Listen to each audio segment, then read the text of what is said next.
a law-abiding citizen.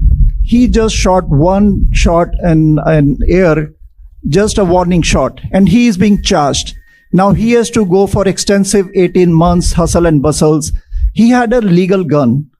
And what is the purpose of a legal gun? What we have to do to protect our citizens, because there is a failure at some levels.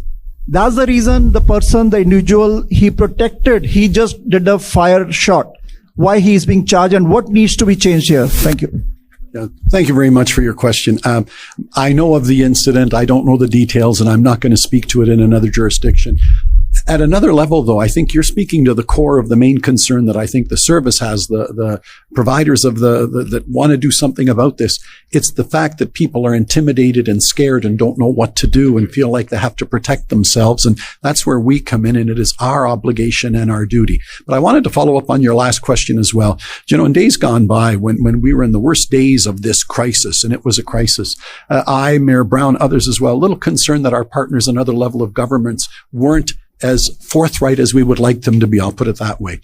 I really have to commend them in the last 18 months or 2 years in the spirit of cooperation, everybody redoubling their efforts, outcomes like this. So I think we're on the right track now, because you can't let people commit crimes with impunity. I remember the worst example that I had was, believe it or not, I don't want to give away too much, but, you know, they pick on young, poor individuals, marginalized, that under the age of 16, and they don't have other options in life, so they give you $500 to steal a car. What I was shocked at most is when they said, but hold on, I'm getting caught and I could be in trouble. What do you mean? Well, I could end up in jail. And apparently the organized crime that takes advantage of them says, a day in jail, you spend a night in jail, we won't give you $500, we'll give you $10,000. That's impunity.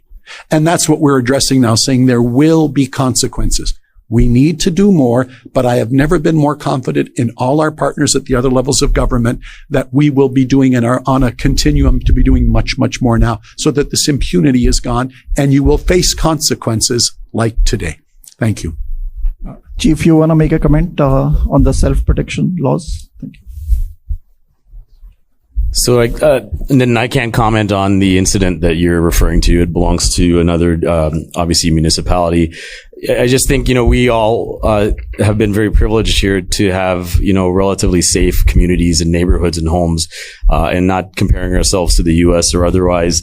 You know, there are means that are protected and under codified under the law that allow people to use as much reasonable force as necessary. So that is something that is actually for the courts to determine on an individual case-by-case basis. But, you know, I think in all of our minds, you know, we just want to go back to the time where people felt safe at their homes, didn't feel vulnerable, would feel confident leaving their children there, no matter what the case is. And I think there are other opportunities to seek ways to ensure that and get upstream to prevent them from getting to this point. But it is a very complicated thought. And, you know, our job is to just take each individual case and make sure that it aligns with what's lawful. Let me take you back to the beginning.